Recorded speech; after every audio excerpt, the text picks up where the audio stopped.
Hürmetli vatandaş, gençlik siyemizde başlayımız. Bugünkü saat 2020 yıl 6. ayının 29. günü hafta düşenbe. Endiki mavzu mundaq.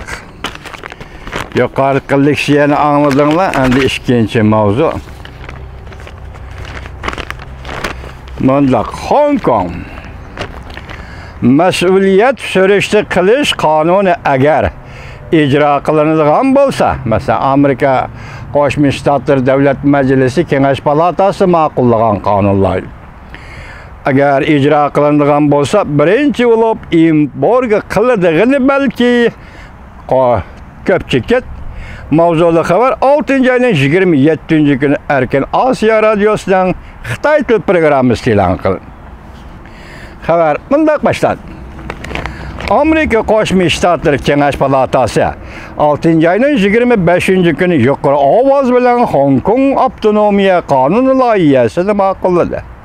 Agar bu qonun loyihasi rasmiy qonunga aylanadigan bo'lsa, Amerika Qo'shma Shtatlari Angliya Jungo Birlashma bayonoti va Shangang Hong Kong negizida qonunga xiloflik qildi deb bekitgan ve Hong Kong'un yüksek avtonomiyasiga buzg'unchilik qilgan shaxs va shirkatlar embargo qilinadi. Hong Kong Demokratik Harakat Tashkiloti Puraviy diplomatiya torbiti bayonotchisi Zhang Kunyang mundaq ko'rsatdi. Men ishonamanki, Xoypeng bankisi birinchi bo'lib embargo qilishga uchraydi. Bu banka Menvenju vakasida bir qatam tilga ilingan edi. Endi bugun agar Amerika yuqorqi qonunni ma'qullab izchillashtirib ijro qilgan bo'lsa, birinchi bo'lib Xoypeng bankisi embargo qilishga uchraydi. Xabarlarga qaraganda Hong Kongcha davlat bexatarligi qonuni tez bo'lganda mushabda Jungoning xalq vakillar qurultayida ma'qullanadi. Shundaqla Amerikada Avam palatasi Hong Kong avtonomiya qonunini tez arada ma'qullaydi.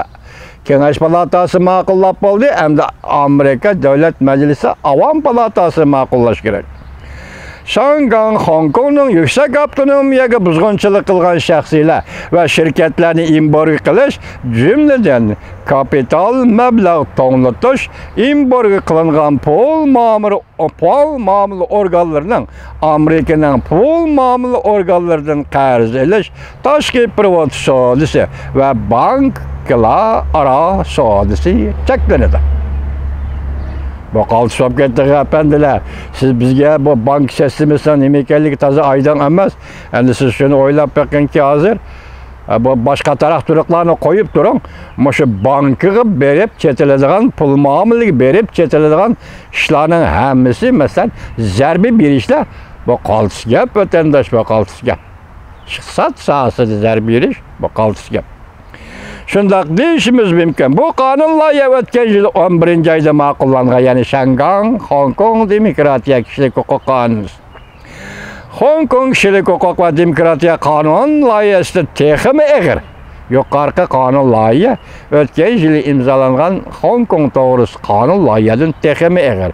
Ya'ni talabchanligi texmi eg'ir dedi. Jungo Kompartiyasi davlatning Amerika turishliq bosh elchixonasi Süd Yankay Amerika tashkillangan 1000 kishilik plan dilosiga chetishliq bo'lishi mumkin. Bu endi boshqa xabar vatandosh. Hozir Amerika Qo'shma Shtatlarida Jumhur Xalq Jamhuriyatining Amerika Qo'shma Shtatlari turishliq bosh elchixonasi yoki elchisi Süd Yankay tekshirilyapti vatandosh. O'ylab ko'ring. İşte qaysi chekka, qaysi nuqtaga, qaysi chegaraga yetib keldi Amerika Jungo munosabati vatandoshim tasavvur qiling. Hozir Süd Yankay tekshirilyapti. Endi bu xabar shu to'g'ridagi xabar. Bu xabar 6-oyning 26-kuni Amerika ovozidan torbetida e'lon qilindi. Xabar mundaq boshlandi. Washington kuzatuvchi gazetining 6-oyning 25-kunidagi xabarlarga asoslanganda Amerika Federal tekshirish idorasi mundaq ko'rsatdi, ya'ni FBI.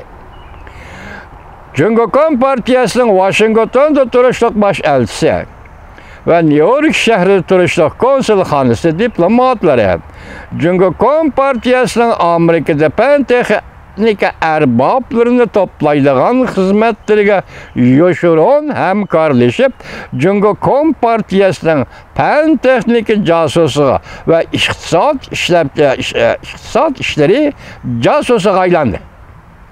New York'taki konsulxanası, Washington'daki elçixanası. Üstüdeki devatıda. Nime devatıda? Pentexnika cihati casusqa ve iktisat işleri boyunca casusqa aylan. Casusluk faaliyeti bilen şugullandı deydi. Eğer gepler vatandaşlar. Bunu işki devlet münasibeti deydiğen başında arka görünüşe koyup tahlil kısınız bu gepler. Eğer gepler vatandaşlar.